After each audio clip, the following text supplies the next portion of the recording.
এর অন্যতম অঙ্গ হল শ্রীমদ্ ভাগবত গীতা।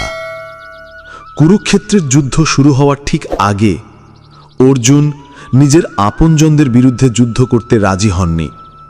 তিনি অস্ত্র ফেলে দেন এবং বলেন, আমি লড়ব না। ঠিক তখনই শ্রীকৃষ্ণ তাকে জীবনের সঠিক দিশা দেখান। তিনি বোঝান কর্তব্যের আসল অর্থ। হাজার হাজার বছর কেটে গেলেও আজও গীতার বাণী আমাদের জীবনে সমানভাবে প্রযোজ্য। শ্রীকৃষ্ণ এই গীতার মাধ্যমে আমাদের শেখান জীবনের আসল অর্থ কি, দায়িত্ব পালন মানে কি এবং কিভাবে সফলতার পথ খুঁজে পাওয়া যায়। যদি আমরা গীতার বাণী ঠিকভাবে বুঝে মেনে চলতে পারি, তবে জীবনে সফল হওয়া শুধু সম্ভবই নয়, নিশ্চিত। তাই প্রত্যেকেরই উচিত গীতা পাঠ করা, কারণ গীতার বাণী জীবনের সফলতার মূল ভিত্তি। আজ আমরা শোনাব শ্রীমদ্ ভাগবত গীতার মূল 10টি বাণী, যা আপনার জীবনকে বদলে দেবে।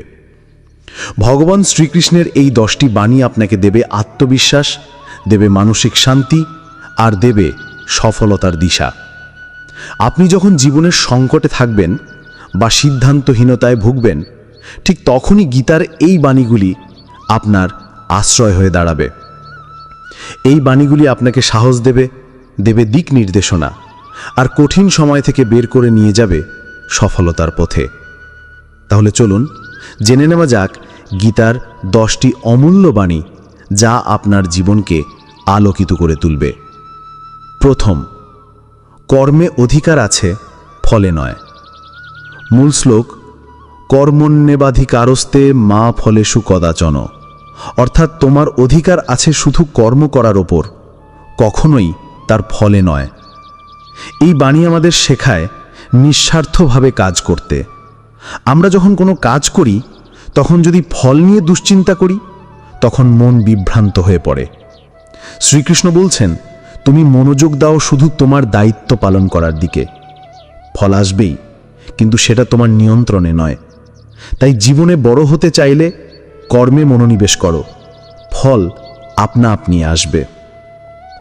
দ্বিতীয়, তুমি কে সেটা তোমার কাজই ঠিক করে দেবে। মূল ভাব, যেমন কর্ম তেমন ফল, যেমন মন তেমন ভবিষ্যৎ।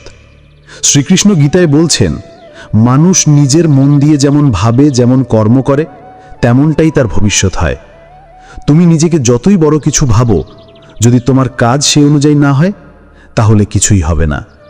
তাই নিজের মন এবং কর্ম এই দুইকে ঠিক রাখলে তোমার জীবন নিজেই বদলে যাবে। তৃতীয়, অস্থায়ী দুঃখকে চিরস্থায়ী ভেবে ভেঙে পড়ো না।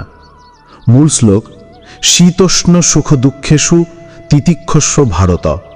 অর্থাৎ শীত, গ্রীষ্ম, সুখ, দুঃখ সবই সাময়িক, সহ্য করো। শ্রীকৃষ্ণ বলছেন, আমাদের জীবনে সুখ আর দুঃখ দুটোই যেমন আসবে তেমনই চলে যাবে। একটার জন্য আনন্দে ভেসো না, আর অন্যটার জন্য ভেঙে পড়ো না। জীবন মানে ওঠা পড়া, তাই মনের স্থিতি বজায় রাখাই গীতার শিক্ষা। চতুর্থ, মৃত্যু একমাত্র নিশ্চিত সত্য। মূল শ্লোক, জাতস্য হি ধ্রুব মৃত্যু ধ্রুবম জন্ম মৃতস্য চ। অর্থাৎ যার জন্ম হয়েছে তার মৃত্যু অনিবার্য। তাই ভয় পাওয়া বা অকারণে অস্থির হওয়ার কিছু নেই। শ্রীকৃষ্ণ বোঝান, আত্মা অমর, শরীর নশ্বর। কাজী মৃত্যুকে ভয় নয়, বরং সময়কে সম্মান করো। পঞ্চম, আত্মবিশ্বাসী হলো সবচেয়ে বড় শক্তি। মূল শ্লোক, উদ্ধরেত আত্মানাং আত্মানং নাত্মানং অবসাদয়ত। অর্থাৎ নিজেকে নিজেই উন্নত করো, নিজের মনকে নিজের শত্রু হতে দিও না। এই বাণী আমাদের শেখায়, তুমি নিজের সবচেয়ে বড় বন্ধু, আবার সবচেয়ে বড় শত্রুও। তোমার আত্মবিশ্বাসই তোমাকে শিখরে পৌঁছাবে, আর সেই আত্মবিশ্বাস হারালেই তুমি নিজেই নিজের বাধা হয়ে দাঁড়াবে। তাই নিজের ভিতরের আলো জ্বালাও, নিজেকে বিশ্বাস করো, তাহলে তুমি যে কোনো পরিস্থিতিতে জয়ী হবে। ষষ্ঠ, আত্মা কখনো জন্মায় না, কখনো মরে না। মূল শ্লোক, ন জায়তে মৃয়তে বা কদাচিন। অর্থাৎ আত্মা চিরন্তন, সে জন্মায় না, মারা যায় না। এই বাণী আমাদের আত্মার সম্পর্কে এক গভীর উপলব্ধি দেয়। আমরা শুধু দেহকে গুরুত্ব দিই, কিন্তু আত্মা হচ্ছে আসল আমি। জীবন মানেই শুধু জন্ম মৃত্যু নয়, আত্মা হচ্ছে এই দেহের যাত্রী, যে দেহ পরিবর্তন করে, শুধু নশ্বর হয় না। তাই ভয় নয়, এই জ্ঞানই আমাদের মানসিক শান্তি এবং আত্মবিশ্বাস দেয়। সপ্তম, লোভ, রাগ ও মোহ, এই তিনটে নরকের দরজা। মূল শ্লোক, ত্রিবিধং নরকস্যেদং দ্বারং নাশনং আত্মনঃ, অর্থাৎ লোভ, রাগ ও মোহ আত্মার পতনের তিনটি মূল কারণ। এই বাণী আজকের সময়ও ভয়ানক প্রাসঙ্গিক। তুমি যতই বড় হও, যদি লোভের ফাঁদে পড়ো, রাগে পুড়ে যাও বা মোহে অন্ধ হয়ে যাও, তাহলে নিজেরই ক্ষতি করবে। শ্রীকৃষ্ণ শেখাচ্ছেন যে এই তিনটাকে জয় করতে পারে, সেই সত্যিকারের জয়ী। অষ্টম, তুমি যেমন বিশ্বাস করো তেমনই হয়ে ওঠো। মূল শ্লোক, ইয়ৎ শ্রদ্ধা তথা ভবতি, অর্থাৎ তোমার বিশ্বাসই তোমার পরিচয় গড়ে তোলে। যদি তুমি নিজেকে দুর্বল ভাবো, তাহলে দুর্বলই থাকবে। আর যদি বিশ্বাস করো যে আমি পারবো, তবে একদিন ঠিকই পারবে। মনের ওপর বিশ্বাস রাখো। শ্রীকৃষ্ণ বলছেন, ভিতরের শক্তি বাইরের বাস্তবতা তৈরি করে। নবম, তুমি তোমার ভাবনার ফল ভোগ করছ। মূল ভাব, মনই মানুষের বন্ধু, মনই শত্রু। শ্রীকৃষ্ণ বলেন, মন যদি নিয়ন্ত্রণে থাকে তাহলে সে তোমার বন্ধু, আর যদি নিয়ন্ত্রণহীন হয় তাহলে সে তোমার বড় শত্রু। তুমি যা ভাবো সেটাই ধীরে ধীরে তোমার জীবনে ঘটতে থাকে। চিন্তা যদি ইতিবাচক হয় তাহলে জীবন এগোবে, নেতিবাচক হলে থেমে যাবে। তাই মনকে জয় করাই জীবনের প্রধান কাজ। দশম, যা ঘটছে তা সৃষ্টিকর্তার পরিকল্পনায় ঘটছে। মূল ভাব, মায়ামোহ ত্যাগ করে বিশ্বাসে নিজেকে সমর্পণ করো।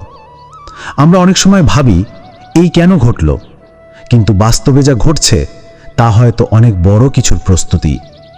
শ্রীকৃষ্ণ বলেন, যদি তুমি বিশ্বাস রাখতে পারো আর নিজেকে তার ইচ্ছায় সঁপে দিতে পারো, তাহলে কষ্টের মধ্যেও শান্তি পাবে। বিশ্বাসই সব প্রতিকূলতা জয় করার প্রথম ধাপ। বন্ধুরা, গীতার এই 10টি বাণী শুধু কথা মাত্র নয়, এগুলো জীবনের দিশা। এই বাণীগুলিকে হৃদয়ে ধারণ করতে পারলেই জীবন হবে শান্তিময়, সার্থক এবং সফলতাময়। যদি এই ভিডিও ভালো লেগে থাকে তাহলে লাইক দিতে ভুলবেন না এবং কমেন্ট করে জানাবেন কোন বাণীটা আপনাকে সবচেয়ে বেশি অনুপ্রাণিত করেছে। আর অবশ্যই বং কোটস ডায়েরি চ্যানেলটি সাবস্ক্রাইব করে আমাদের সাথে থাকবেন। জয় শ্রীকৃষ্ণ, রাধে রাধে।